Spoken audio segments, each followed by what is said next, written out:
Ang kwento ni Tomby. Ang kwentong ito ay hango sa totoong buhay. Mula ito sa isa nating tagapakinig na itago na lang natin sa pangalang Mike.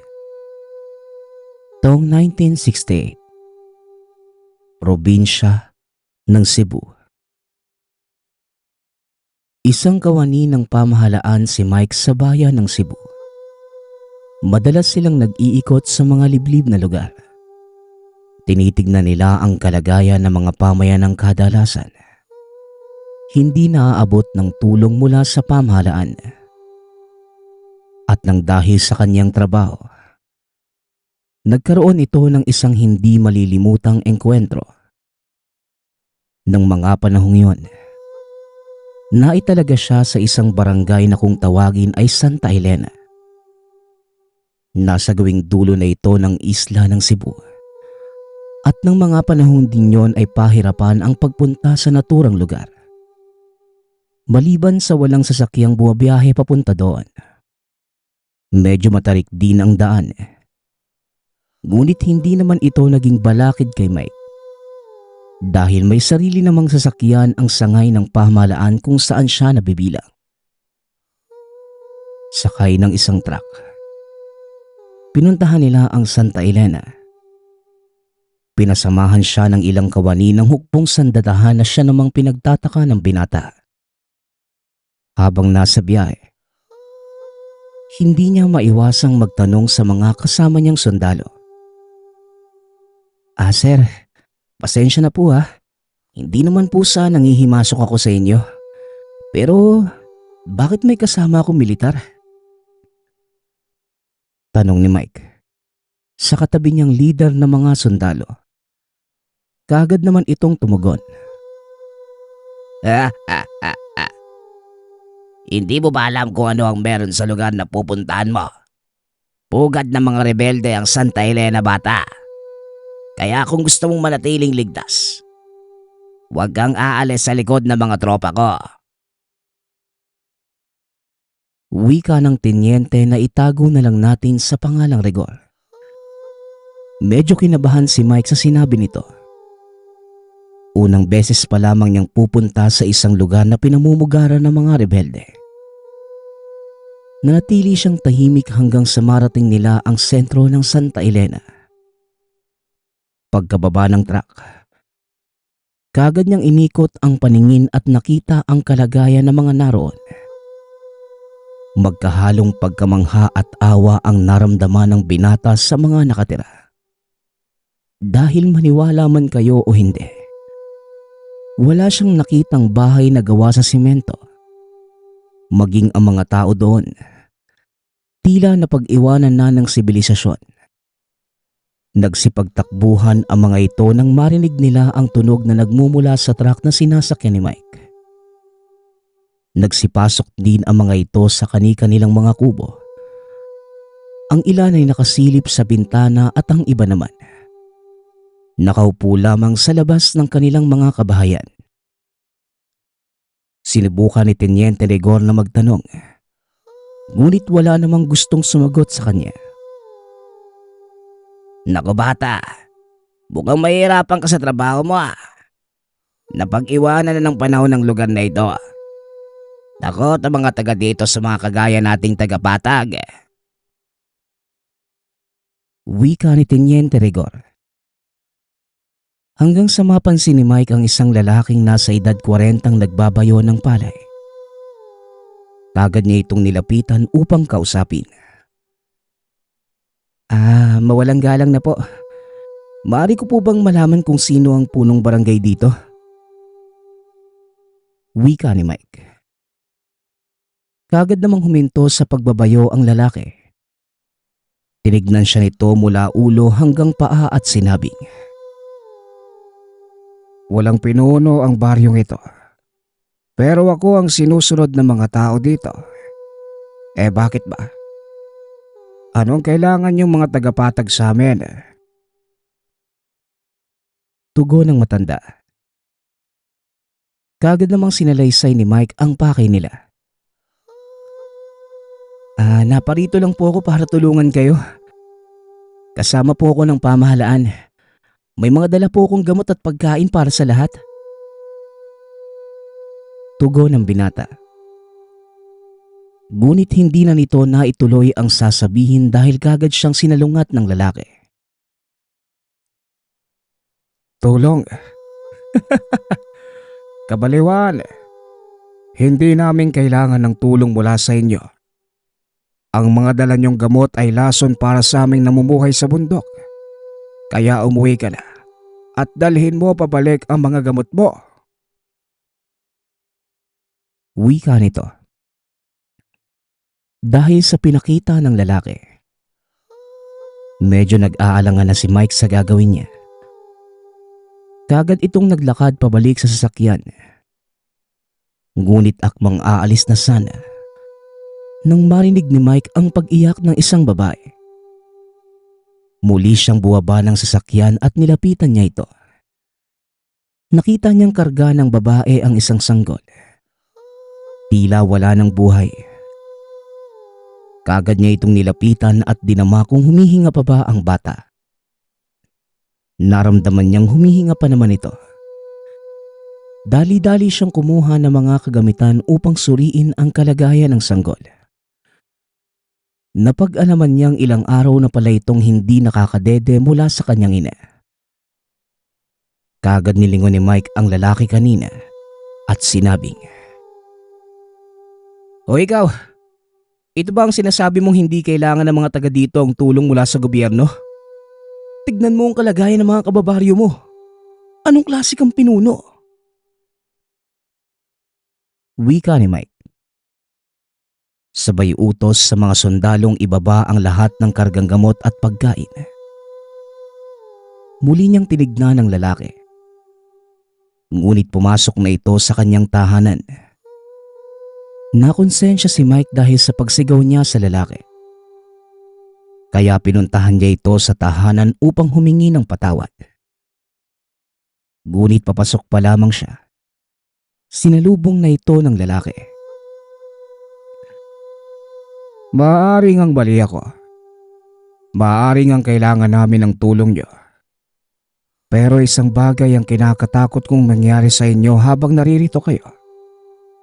Maaaring hindi na kayo makabalik ng buhay sa mga pamilya niyo. Wika ng lalaki. Nagtataka naman si Mike sa sinabi nito. Alam niyang liblib ang lugar na yon. Pero ang hindi niya alam, kung anong panganib ang maaaring lumantad sa kanilang pamamalagi sa baryo.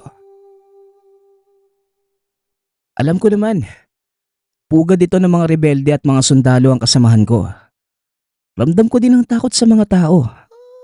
Maaaring magkagulo kung sakaling maabutin nila kami dito. Pero Manong, hayaan niyong iwanan namin ang mga gamot at pagkain para sa mga tao. Sa ganitong paraan man lang makatulong kami. Wika ni Mike. Ngunit ang sumunod na sinabi ng lalaki ang nakapagpatayo ng balahibo ng binata. Hindi rebelde ang kinakatakutan kong maaaring sumalakay sa inyo, kundi ang tribo ng mga mangingilaw na nakatira sa gawing tuktok ng kabundukan. Wika nito. Sabay papasok kay Mike sa loob ng tahanan. Nagpakilala din ito sa pangalang Abraham. Ayon sa lalaki, dati rin siyang kasapi ng militar. Napag-iwanan siya sa lugar na yon upang ipagtanggol ang mga nakatira. Dagdag pa nito, ang tribo ng mangingilaw ang dahilan kung bakit hindi nakakapunta ang mga tagapatag sa lugar na yon. Kung ganun, totoo pala yung mga kwento sa akin ng mga magulang ko tungkol sa lugar na ito, Manong Abraham. Akala ko dati, panakot lang yun sa mga bata eh. Wika ni Mike. Halata na sa binata ang pagkabalisa. Sinabihan siya ni Mang Abraham na huwag ipagsasabi sa mga kasamang sundalo ang lahat ng nalalaman. Dahil siguradong pagkakamalan siyang siraulo. Sinunod naman ito ng binata. Masimple niyang tinuloy ang kanyang mga gawain. Kinagabihan, habang nagpapahinga, nilapitan ni Mang Abraham ang mga sundalo at sinabing magsalitan sa pagbabantay ang mga ito. Ano bang meron sa lugar na to? Mukhang napag-iwanan kayo ng kabesnan. Pabirong tanong ni Tenyente. Kaagad namang tumugon si Mang Abraham. Hindi mo na kailangan pang alamin, Tenyente. Ang bahalaga, sundin niyo ang lahat ng sasabihin ko kung ayaw niyong mapahamak. Tugon ni Abraham. Matapos ay inanyayahan niya si Mike na doon matulog sa kanyang tahanan. Dito niya pinaliwanag ang lahat ng kaganapan sa baryong yon. Kagaya ng sinabi ko sa iyo, bata, dati rin akong sundalo. Nadestino ang grupo ko sa lugar na ito dahil na din sa ulat na marami ang namamatay na inosenteng sibilyan. Inakala namin noon na rebelde ang may kagagawan. Ngunit ito ang pinakamalaki naming pagkakamali. Dahil ako mismo ang nakasaksi ng lahat kung paanong kainin ng mga mangingilaw ang mga kasamahan kong sundalo. Maswerte ako at may mga tangan akong pangontra. Kaya hindi nila ako nagagawang galawin. Bumalik ako noon sa base para iulat ang nangyari. Pero pinagtawalan lang nila ako at sinabing nasisiraan na ng bait.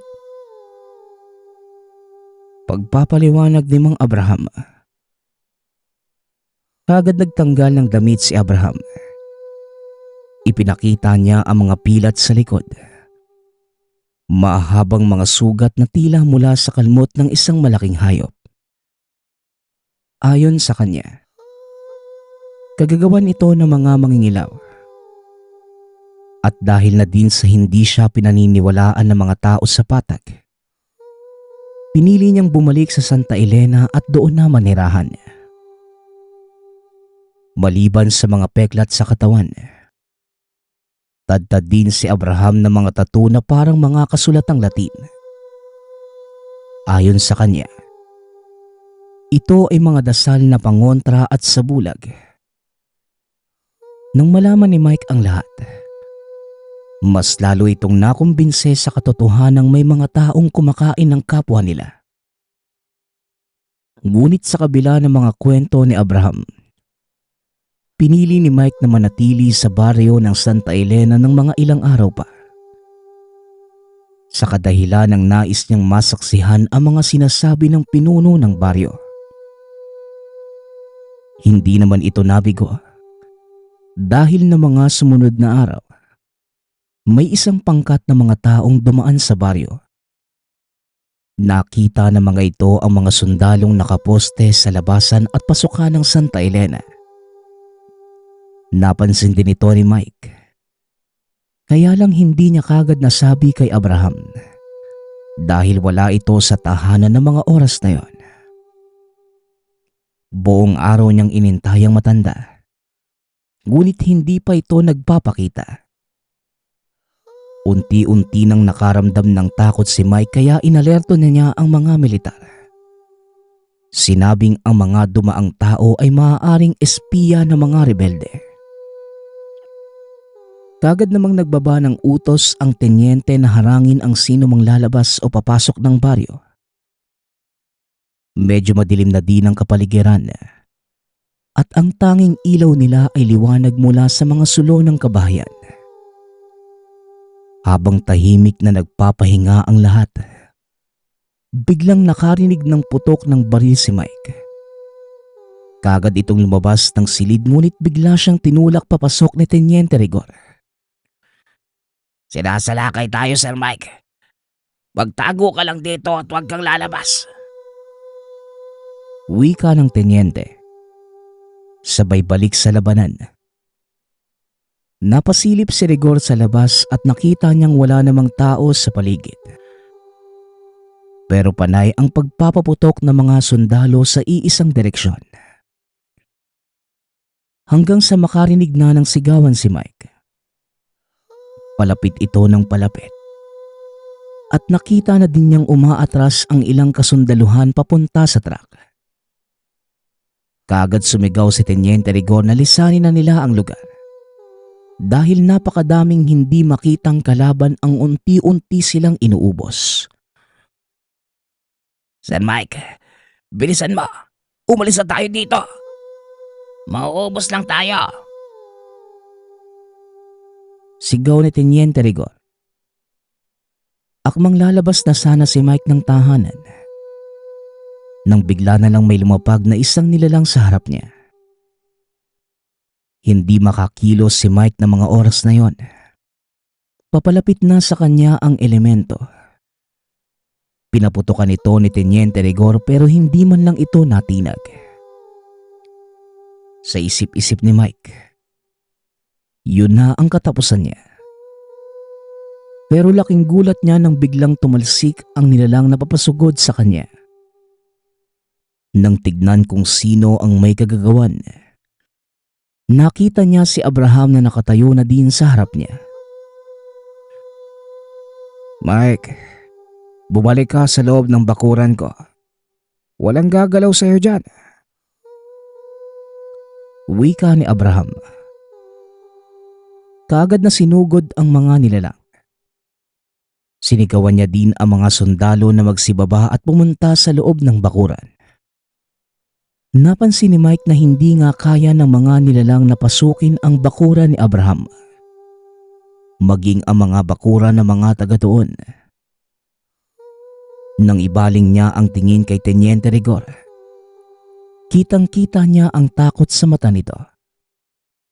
Maging ang mga tauhan ay tila aligaga na din. Pinanood nilang makipaglaban si Mang Abraham at gamit lamang ang isang patpat.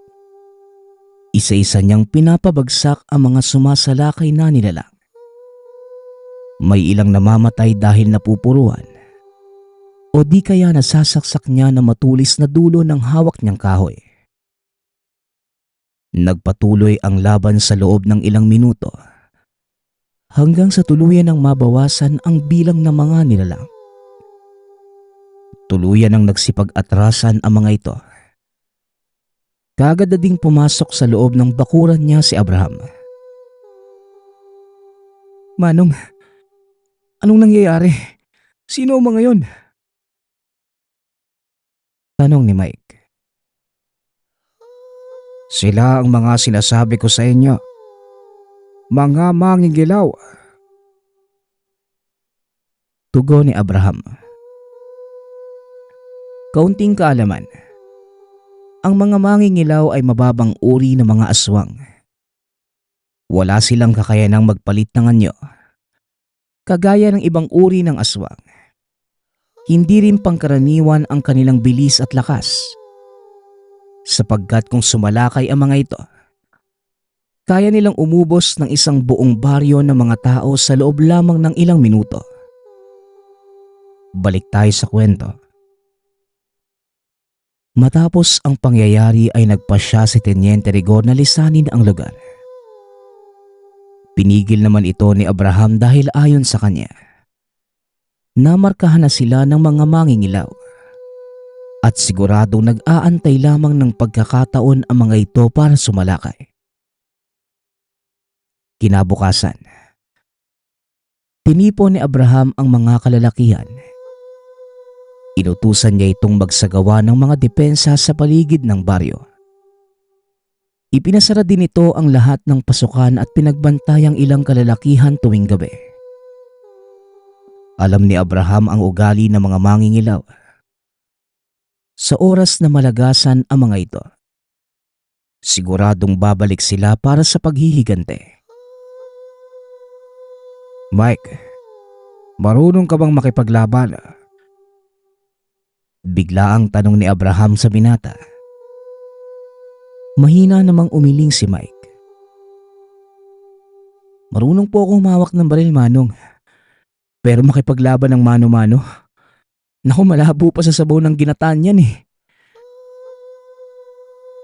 Nahihiya nitong tugon. Kung napansin nyo kanina, baliwala sa mga mangingilaw ang bala ng mga baril nyo. May kakayanan silang hindi tabla ng bala. Ngunit isa sa mga kahinaan nila ang talim ng itak at tulos na gawa sa bagakay. Kung ako sa'yo, pag-aaralan ko ang paggamit nito. Muling wika ni Abraham. Sabay hagis ng isang itak na nakatago sa lagayan. Kinabukasan, maagang nagising si Mike upang mag-ensayo sa paggamit ng itak kasama si Abraham. Nakita niya ang kakaibang kakayanan nito sa pakikipaglaban. Itinuro ni Abraham sa binata ang lahat ng nalalaman sa pakikipaglaban. Sa isip-isip ni Mike, magagamit niya din ito sa huli. Ilang araw ding namalagi ang pangkat ni Mike sa baryo ng Santa Elena. Napamahal na din ito sa mga tao doon. At sa kabila ng pangambang dulot ng napipintong kalaban, doon naramdaman ni Mike ang kakaibang kapayapaan ng puso at isipan. Malayo sa ingay at gulo ng syudad na kinalakihan niya ang paligid ng baryong iyon. At habang nagmumuni-muni, tinabihan siya ni Abraham sa kinauupuan. Siguro naman sa haba ng pananatili mo dito, alam mo na ang dahilan kung bakit mas pinili kong manirahan sa baryong ito. Wika ni Abraham, na ikinagulat naman ng binata. Manong naman nakakagulat naman kayo. Akala ko kung sino na. Pero, oo, mukhang tama nga kayo. Kakaiba yung kapayapaang dulot ng kagubatan. Oo nga at malayo sa kabiasnan. Pero nakikita kong hindi kailangan ng mga tao ang teknolohiya dito. Tugon ni Mike. Habang nag-uusap ang dalawa, humahangos na dumating ang isa sa mga taga-baryo. Kagad nitong binalita kay Abraham ang nakita sa gubat. Ayon sa lalaki, isang malaking pangkat ng mga tao ang papunta sa direksyon ng baryo. Karamihan sa mga ito ay mga lalaki. Ayon dito ay may kasama ang pangkat na isang matanda. Nandito na sila. At sa pagkakataong ito kasama nila ang kanilang pinuno. Mike, may isang bagay pa akong gustong sabihin sa iyo tungkol sa mga mangingilaw. Sila ay uri ng kultong sumasamba sa demonyo. Ito ang dahilan kung bakit hindi sila tinatabla ng bala ng mga barel. Wika ni Abraham. Kagad itong pumasok sa tahanan. Paglabas nito ay may dala itong isang kwintas. Isuot mo ito, Mike. Alam ko marahil hindi ka naniniwala sa mga agimat. Pero walang mawawala sa iyo. Maaaring ito pa ang makapagligtas ng buhay mo. Muling wika ni Abraham. Kaagad na ding pinaghanda ni Mike ang mga kasamahang sundalo. Nagsipagpwesto na ang mga ito sa kani-kanilang posisyon habang hinihintay ang mga papasugod na kalaban. Kakaunti lamang ang bilang ng mga sundalo. Kahit idagdag pa ang mga kalalakihan sa bayan, hindi sila sasapat sa dami ng kanilang makakalaban. Ngunit sa hindi inaasahang pagkakataon, may dumating na tulong. Isang pangkat ng sangay ng militar ang namataan ni Teniente Rigon na pababa ng bundok. Sila ang mga Kafgu na nakatalaga sa Santa Elena. At ang pangkat na ito ang dating pinamumunuan ni Abraham. Nang makarating ang mga Kafgu sa kanilang kinaroroonan, kagad naman silang sinalubong ni Abraham. Oh, anong masamang hangin ang nag-udyok sa inyo para buwaba ng bundok? Wika ni Abraham sa bagong pinuno ng pangkat. Ha ha ha ha ha. Matagal na ding hindi kami nakakapagpaputok ng aming mga baril. Inaamag na ang mga bala namin. Nakarating sa amin ang balitang sinalakay na naman kayo ng kulto ng mangingilaw. Kaya kami naparito para pagpawisan naman ang kilikili ng mga dati mong tauhan. Wika ng pinuno ng mga Kafgu na nagpakilalang Mang Estong. Kaagad na silang nagsipaghanda dahil papalubog na ang araw. Alam nilang sa pagkagat ng dilim, sasalakay na ang mga mangingilaw. Ilang minuto ang nakalipas. Biglang tumahimik ang paligid. Nawala ang huni ng mga kulisap. Patunay lamang na may mga taong bumubulabog sa mga ito. Mike, andito na sila. Huwag kang lalayo sa tabi ko. Wika ni Abraham. Pagkasabi niya ng mga katagang yon, umalingaw-ngaw ang mga putok ng baril mula sa mga sundalo. Sinundan pa ito ng malakas na pag-angil ng mga nilalang. Biglang nabalot ng malakas na sigawan ng mga taong naglalaban ang paligid. Hanggang sa natanaw na nila ang mga sumasalakay na nilalang. Dali-daling bumunot si Abraham ng itak habang inaabangan ng unang nilalang na lalapit sa kanya.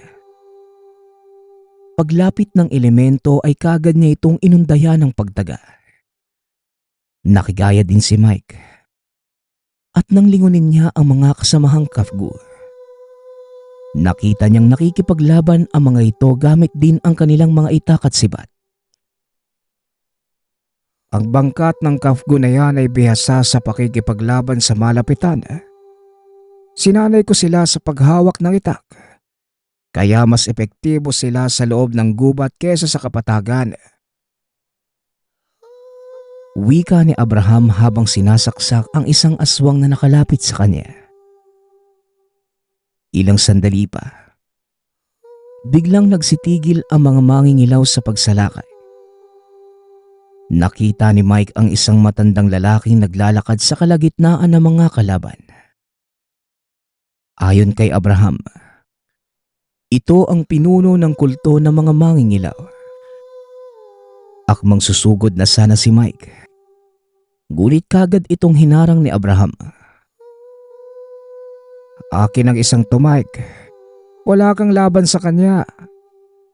May mataas na kaalaman ng taong ito sa itim na salamangka. Wika ni Abraham. Marahan siyang naglakad papunta sa pinuno ng mga mangingilaw.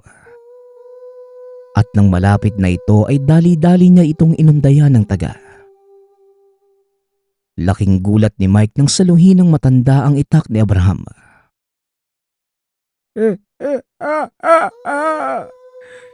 Sa palagay mo, kakayanin mo ko manggagamot.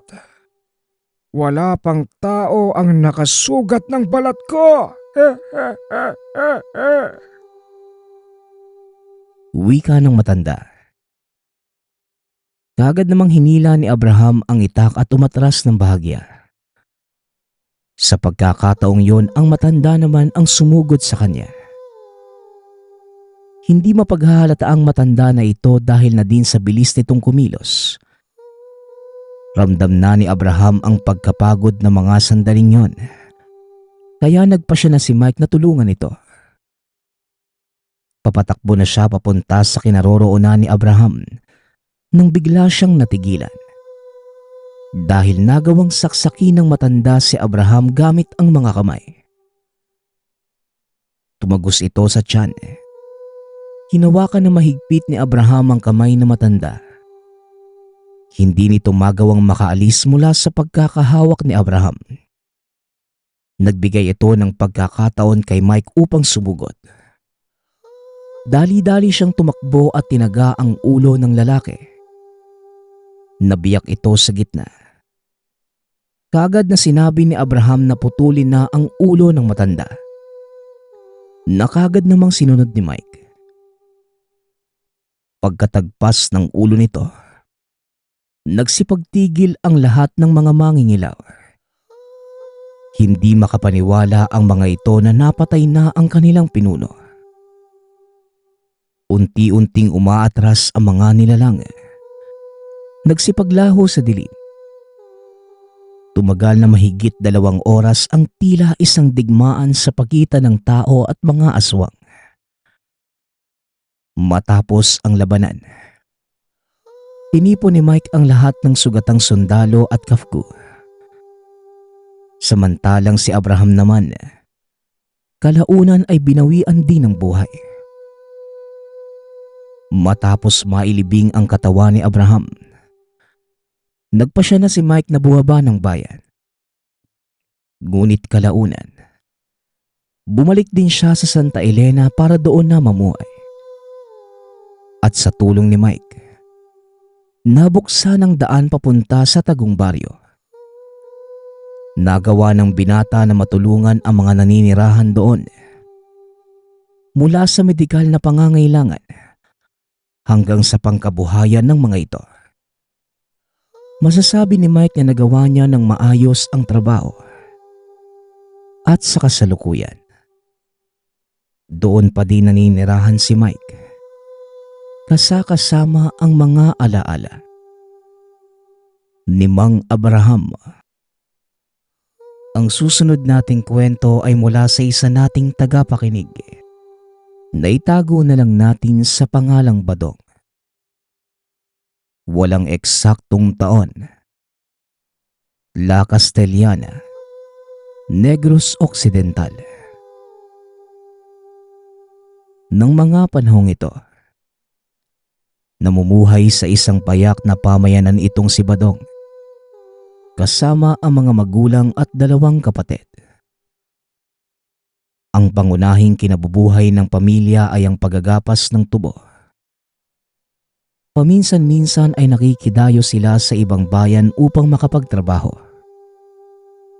Palaging kasama ang binata ng ama.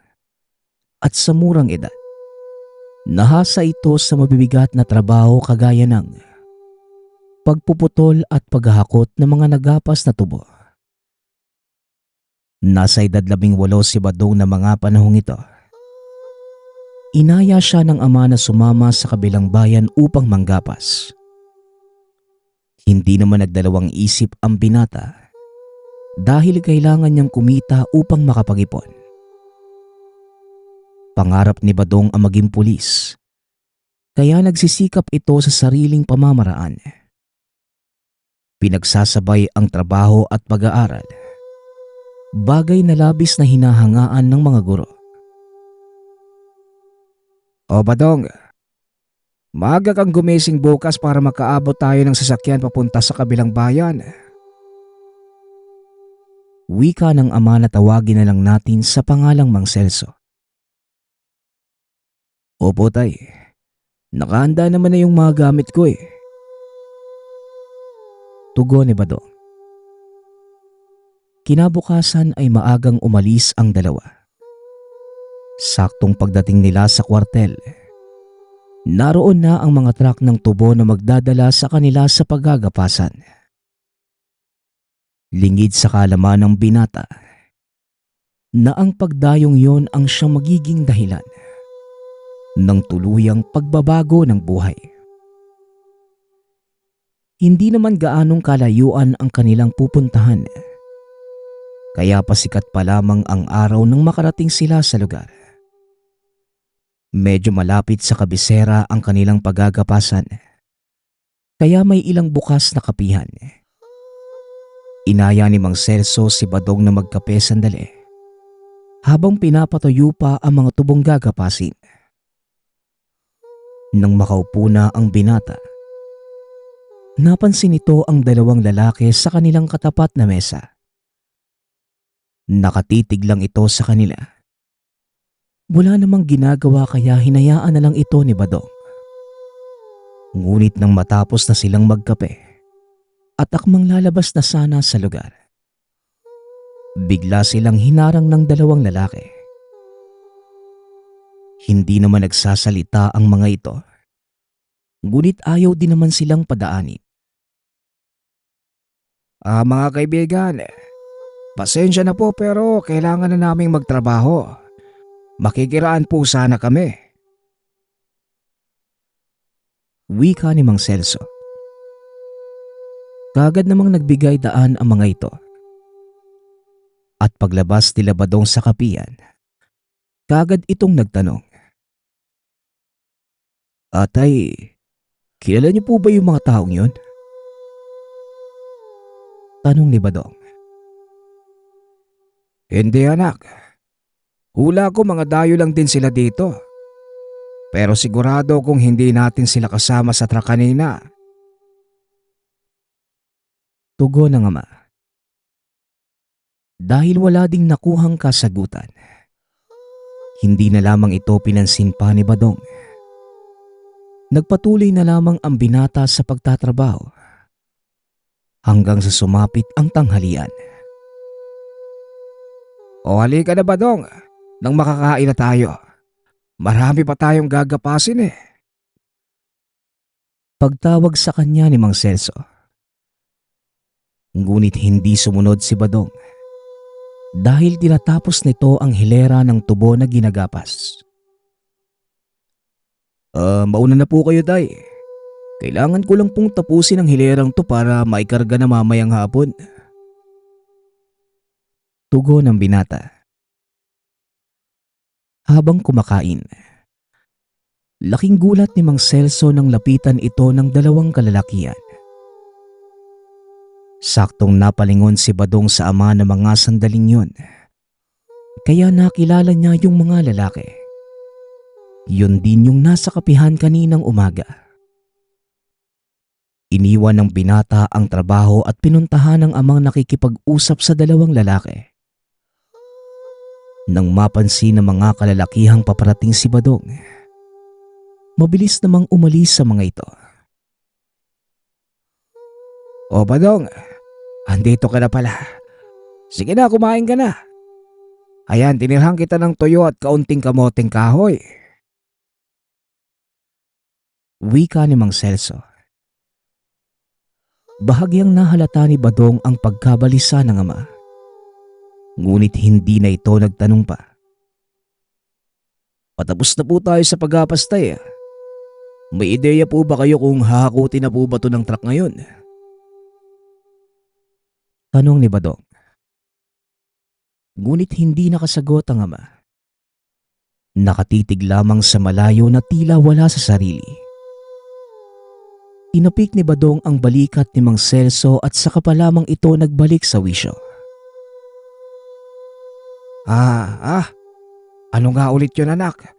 Pasensya na at hindi ko narinig ang sinabi mo eh. Tugon ni Mang Celso. Napatingin si Badong sa tinitignan ng matanda. Nakita nito yung dalawang lalaki. Sa pagkakataong yon, hindi na napigilan ng binata ang sarili. Tay, magsabi nga po kayo ng totoo. Ano pong kaugnayan niyo sa mga lalaking yon? Kaninang umaga ko pa napapansin na parang hindi nila kayo nilulubayan Tanong ni Badong. Naku anak, wag mo na lang pansinin ng mga yun. Wala yon. May tinanong lang sila sa akin. Tugon ni Mang Celso. Hindi naniniwala si Badong sa sinabi nito.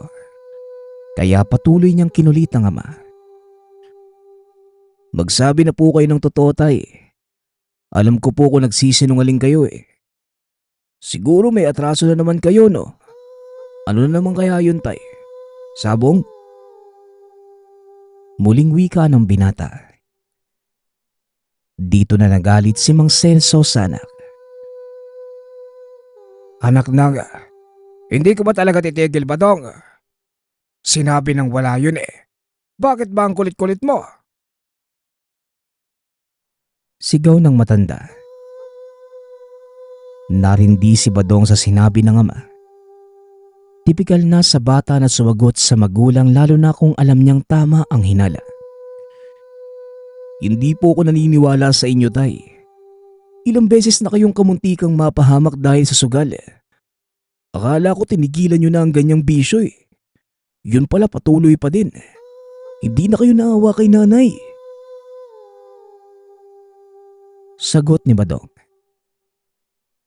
Mabilis itong tumayo at inayos ang kanyang mga kagamitan. Pipigilan pa sana ni Mang Celso ang binata. Ngunit wala na rin siyang nagawa dahil nakaangkas na ito sa tricycle. Pagkarating sa tahanan, kaagad naman siyang sinalubong ng ina. Oh, Badong, maaga ka yatang nakauwi. Nasaan ang tatay mo? Tanong ng nanay ni Badong na tawagin na lang natin sa pangalang Aling Edang. Naiwan po si tatay doon. Nauna na po ako umuwi. Hindi naman daw po mahahakot yung mga tubo eh. Pagdadahilan ng binata. Naligo ito at pumasok sa kanyang silid upang magpahinga. Halos magdidilim na magising ang binata. Paglabas niya ng silid, hindi pa rin dumarating ang ama. Anay, si tatay po ba hindi pa umuwi? Tanong ni Badong.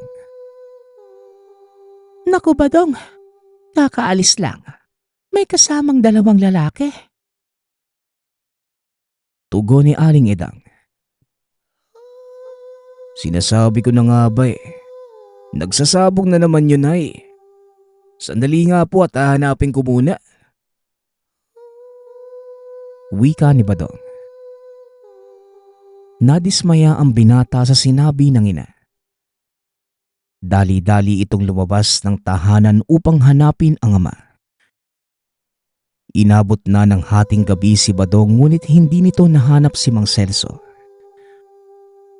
Pagka-uwi sa tahanan, naabutan niyang umiiyak ang ina. May ilang katao ding naroon kaya kagad nag-usisa ang binata. Nay, ano po bang nangyayari? Bakit po kayo umiiyak? Tsaka ano po ang ginagawa ng mga tao dito sa bahay natin? Tanong ng binata. Tungkol ito sa tatay mo, Badong. Ang mga taong ito, mga tanod mula sa kabilang baryo. Tugon ni Aling Edang. Sinasabi ko na nga ba eh. Nasangkot na naman sa gulo si tatay dahil sa sugal eh. Nasaan po siya ngayon ay? Muling tanong ni Badong. Ngunit hindi sumasagot si Aling Edang. Sa halip ay isa sa mga tanod ang nagsalita. Naroon yung katawan niya sa morgue ngayon. Ikinalulungkot kong sabihin na natagpuan namin si Mang Celso na wala ng buhay. Wika ng isa sa mga tanod. Tila pinagsakluban ng langit at lupa ang binata nang marinig ito. Sinisisi ang sarili dahil iniwan niya ang ama. Paano pong nangyari yun? Nagtatrabaho lang po si tatay nung iniwan ko eh. Sino pong may gawa nun? Tanong ng binata. Hindi malinaw yung pangyayari. Kasi patay na nang makita namin yung tatay mo eh. Kung gusto mong malaman, sumama ka na lang sa amin. May mga otoridad na naroon ngayon para mag-imbestiga. Tugon ng tanod. Wala nang maraming salita. Dali-daling lumabas si Badong ng tahanan upang sumama sa mga tanod. Pagkarating sa morgue, nadatnan nito ang ilang kapulisan na nag-uusap-usap. Napalingon ang isa sa kanila at kagad itong nakilala ng binata. Tio Manuel, mabuti po at narito kayo. Ano po bang nangyari kay tatay? Saka, saan niyo po ba siya nakita? Tanong ni Badong sa pulis. Kaibigan ito ng ama at ninong ng kapatid sa binyag. Ang totoo ba dong, hindi rin namin alam kung ano ang totoong nangyari. Kasi mga tanod ang nakakita sa tatay mo. Pero nag-iimbestiga na kami sa nangyari. Tugon ng pulis. Tumuloy sila sa pagpasok sa morgue. Kakadala pa lamang ng bangkay ni Mang Celso, kaya hindi pa ito nagagalaw ng mga tauhan ng morgue. Nang ilabot si Badong nang makita ang kalagayan ng bangkay ni Mang Celso. Wasak ang dibdib. Puro sugat sa magkabila ang braso. Ang leeg naman ay halos sumiwalay na at kaperasong balat na lamang ang nagdudugtong. At base sa ilan pang palatandaan, sinabi ng isa sa mga nag-iimbestiga na hindi ito gawa ng tao. Dahil ang mga sugat na natamo ng matanda ay hindi gawa ng isang patalim. Dagdag pa nito, may ilang hibla ng buhok na naiwan sa kamay ni Mang Celso na posibleng pagmamay-ari ng taong pumatay sa kanya. Pasensya ka na ba dong? Hindi ko alam kung ano ang motibo ng pagpatay sa tatay mo. Pero sisiguraduhin ng kapulisan na mabibigyan ng hustisya ang kamatayan niya. Wika ni Tio Manuel. Habang papalabas sila ng morgue, napahinto si Badong sa paglalakad. Nakita niya yung dalawang lalaking panay ang sunod sa ama bago mangyari yung krimen. Tio Manuel, sila po yung dalawang lalaking sunod ng sunod kay tatay bago siya namatay. Ulihin niyo po sila, Tio. Wika ni Badong. Dali-dali namang dinakip ng mga kapulisan ang dalawang lalaki at dinala sa estasyon. Nagulat si Badong sa kinalabasan ng investigasyon. Maniwala ka sa amin, Iyo. Hindi kami ang pumatay sa tatay mo. Kaibigan namin si Celso at ilang beses na namin siyang binalaan sa gagawin niya. Pero hindi siya nakikinig. Wika ng isa sa mga lalaki. Natawagin na lang natin sa pangalang Egay. Dagdag pa nito, nakipagkasundo si Mang Celso sa isang manggagamot upang makakuha ng gamit na maaaring magbigay sa kanya ng swerte sa sugal. Kaso nga lang, hindi nito kayang bayaran ng buo ang limos na hinihingi ng manggagamot. Kaya nakiusap itong babayaran ng paunti-unti. Ano? Nagpapaniwala si tatay sa mga ganun? Pero paano pong humantong sa kamatayan niya? Yung manggagamot po ba ang may gawa nito? Tanong ng binata. Hindi, Iho. Hindi si Mang Kaloy ang may gawa, kundi ang mga... Hindi nito naituloy ang sasabihin dahil kagad itong pinigilan ni Egay. Mas makakabuting manahimik na lang tayo dahil ayokong madamay sa gulong ito. Wika ni Egay. Ngunit napilitan din itong magsalita dahil sa pag-uudyok ng kapulisan. Maniwala kayo o hindi, maraming naghahangad ng gamit na nakakuha ng iyong ama. Lalo pa mga sugarol, pati na rin mga aswang. Wika ni Nestor. Napatayo si Badong sa narinig. Naagaw din ang atensyon ni Manuel sa sinabi ng isa sa mga kalalakihan. Anong sinasabi niyo? Posibleng aswang ang pumatay kay Mang Celso? Tanong ni Manuel. Nasa sa inyo kung maniniwala kayo o hindi. Basta alam kong totoo ang mga sinasabi ko. Tugon ni Nestor. Bagaman nakikita ni Manuel na totoo ang sinasabi ng mga kalalakihan, Hindi ito pwedeng gumawa ng anumang hakbang hanggat walang sapat na ebidensya. Pasensya ka na, Badong. Kahit totoo pa ang sinasabi ng lalaking ito, hindi ako pwedeng basta kumilos hanggat walang sapat na ebidensya. Wika ni Manuel. Hindi na nagsalita pa si Badong dahil alam nitong tama ang sinasabi ng kaibigan ng ama. Ngunit sa kaloob-looban ng binata, gustong-gusto niyang hanapin ang mga pumatay sa ama. Kinabukasan, muling binisita ni Badong ang dalawang lalaki.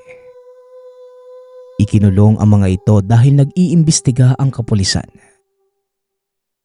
Sakto namang day off ni Badong ng araw na yon, kaya malaya ang binatang itanong sa mga lalaki ang lahat ng gustong malaman.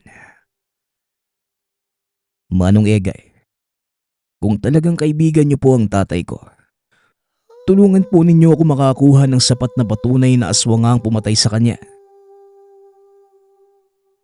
Pakiusap ni Badong. Naku bata, mahirap ang hinihingi mo. Malamang sa oras na ito ay may mga nakamanman sa amin. Ayokong mabalingan ng galit ng mga aswang. Tugon ni Egay. Tahimik lang si Nestor sa isang sulok habang nakatitig kay Badong. Ngunit hindi rin ito nakatiis. Nakatira yung albularyo malapit sa palengke ng bayan. Makikilala mo siya sa pamamagitan ng malaking pilat sa muka. Mang Kaloy ang pangalan niya. Tandaan mo, Badong, wala kang nakuhang impormasyon sa amin at hindi tayo nagkita.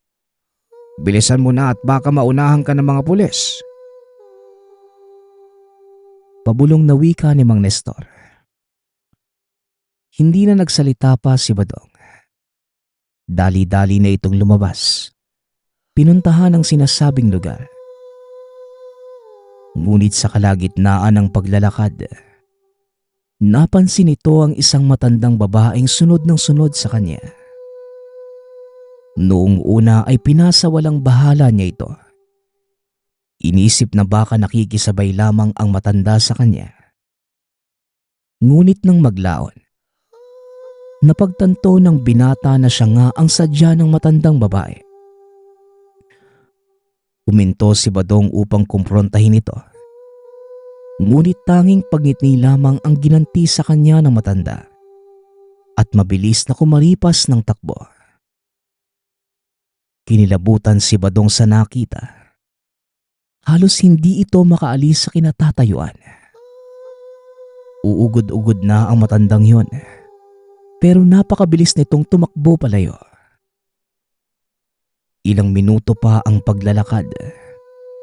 Narating ng binata ang sinasabing tahanan ni Mang Kaloy. Nakita niya itong nakaupo sa labas ng tahanan habang umiinom ng alak. Napailing na lamang ang binata. Dahil tirik na tirik ang araw ay bote ng alak ang kaharap nito. Magandang tanghali po. Nandito po ba si Mang Kaloy? Tanong ng binata. Bagaman alam nitong nasa harap na niya ang hinahanap, pinili pa din itong magtanong upang makasiguro. Malamang nasabi na sa'yo ng pinagtanungan mo kung paano mo ko makikilala, hindi ba? Sa palagay mo, sino ba ang kausap mo, bata? Tugon ng albularyo. Ay, gusto ko lang pong makasiguro. Pasensya na po kayo Tugon ni Badong. Ano bang kailangan mo sa akin? Tanong ng albularyo. May kailangan lang po akong malaman tungkol kay Celso. Ako po ang anak niya. Natagpuan po siyang patay noong nakaraang gabi. Nakausap ko na din po yung dalawa sa mga kaibigan niya. At ang sabi, Aswang po ang pumatay sa kanya. Tugon ni Badong. Nanahimik sandali ang albularyo. Dinampot ang baso sa baylagok. Sinabihan ko na siya na delikado ang gagawin niya. Pero hindi talaga nakinig. Wika ni Mang Kaloy. Dito na nakumpirma ni Badong na totoo ang sinasabi ng dalawang kaibigan ng ama. Kung ganun, totoo ang sinasabi ng mga kaibigan niya. Yun lang po ang gusto ko malaman, Manong. Mauna na po ko. Muling wika ni Badong. Dali-daling umalis ang binata. Pinipigilan pa siya ni Mang Kaloy. Ngunit hindi na nakinig si Badong. Kinabukasan, kahit nakaburol pa ang ama, pinili ni Badong na magtrabaho dahil kailangan itong mahakot ang ginapas na tubo. Lalo pat naiwan din ng ama ang kanyang ginapas. Medyo madilim na nang matapos ang trabaho. Nagkataon pang walang masasakyan pa uwi. Kaya napilitang maglakad si Badong. Tinahak nito ang maikling daan papunta sa baryo. Kaso lang puro masusukan na tubuhan at kawayanan ang kailangan niyang daanan bago makarating. Sa kalagitnaan ng paglalakad, nakarinig ang binata ng mga kaluskos mula sa tubuhan. Ngunit hindi niya ito pinansin dahil medyo malakas ang ihip ng hangin ng mga sandaling iyon. Nagpatuloy lang sa paglalakad si Badong nang bigla naman siyang makarinig ng malakas na angil mula sa kung saan. Bit-bit ng binata ang ginagamit niyang talibong at kagad niya itong binunot bilang paghanda. Nanatiling nakatayo si Badong sa gitna ng daan. Inaantay ang susunod na mangyayari. Biglang tumahimik ang paligid. Tila umaalinsangan ang ihip ng hangin. Hanggang sa tuluyan itong huminto. Biglang tumayo ang balahibo ng binata sa batok. Nakarinig siya ng mga yabag na papalapit sa kanya. Pahinto-hinto ito na tila nag-aantay ng tamang pagkakataon. At laking gulat ng binata nang bigla siyang dambahin na malaking baboy ramo. Napahiga sa lupa si Badong habang pinipigilan ang bunganga ng nilalang gamit ang kanyang talibong. Sa mga hindi nakakaalam, ang talibong ay isang uri ng gulok na nasa 28 pulgada ang haba. May kanipisan ito kaya magaang at napakainam gamitin sa paggapas ng tubo. Balik tayo sa kwento. Idinantay ng binata ang paa sa tiyan ng nilalang. Buong lakas itong sinipa. Dahilan para tumalsik ito ng malayo. Dali-daling tumayo ang binata at inantay na muling sumugod ang nilalang. Ngunit nanatili itong nakatayo. Nanlaki ang mga mata ni Badong na magbago ito ng anyo. Tumayo ito sa dalawang paa. Umangil ito at muling sumugod papunta sa kinatatayuan ni Badong. Tumayo ng maayos ang binata. Iniumang ang sandata sa papasugod na nilalang. Bumaon sa katawan nito ang talibong ni Badong. Nagsisigaw ang elemento at pilit na kumakawala. Ngunit kahit anong gawin nito, hindi niya kayang tanggalin ang patalim na nakatarak sa dibdib. Dahil sa 8 sima na nasa likod ng talibong. Maging si Badong, hindi ito magawang bunutin. Kaya hinayaan na lamang niya itong nakabaon sa katawan ng nilalang. Unti-unting umaatras ang elemento at natumba ito sa talahiban. Kinuha ni Badong ang pagkakataong yon upang bunutin ang maliit niyang kutsilyo. Para siguraduhing mapapatay niya ang nilalang. Nang nilapitan niya ito, biglang nangilabot ang binata sa nasaksihang wangis ng nilalang. Kulay itim ang balat nito. Nagbabaga ang pulang-pula nitong mga mata. Nagsisipaglitawan din ang matatalas ng ngipin. Sa pagkakataong yon, kumbinsido si Badong na aswang nga ang nakaharap. Alam niya na ito rin ang nilalang na pumatay sa ama. Itinarak ng binata ang hawak na punyal sa leeg ng nilalang. Nilaslas ito ng paulit-ulit hanggang sa tuluyang maghiwalay ang ulo nito sa katawan. Para to sa tatay ko. Wika ng binata habang dinadampot ang ulo ng nilalang. Dinala ito ng binata sa estasyon ng pulis. Sinalubong ni Manuel si Badong. Laking gulat nito nang makita ang ulong dala ng binata. Ebidensya ang gusto nyo, hindi ba? Ito! Wika ni Badong habang nilalapag sa kusina ang daladala. Bagaman napatunayan ng binata ang katotohanan tungkol sa mga aswang, hindi pa din ito kinatigan ng mga kapulisan. Pero kahit ganon ang nangyari, masaya pa rin si Badong dahil nagawa niyang ipaghiganti ang ama sa pamamagitan ng kanyang talibong. Nagpapasalamat nga pala ako sa nagpadala ng ating kwento. Nawa ay nagustuhan niyo ang inyong napakinggan. Ang opinyon ko lamang sa kwentong ito, huwag maging makasarili sa paghangad ng isang bagay na para sa iyo lang. Kung hindi lang sana kinuha ni Mang Celso yung pampaswerte sa sugal, marahil tumagal pa ang buhay niya. Matagal pa sanang nakasama ang kanyang pamilya at hindi na siya pinag-interesan pa ng mga masasamang loob.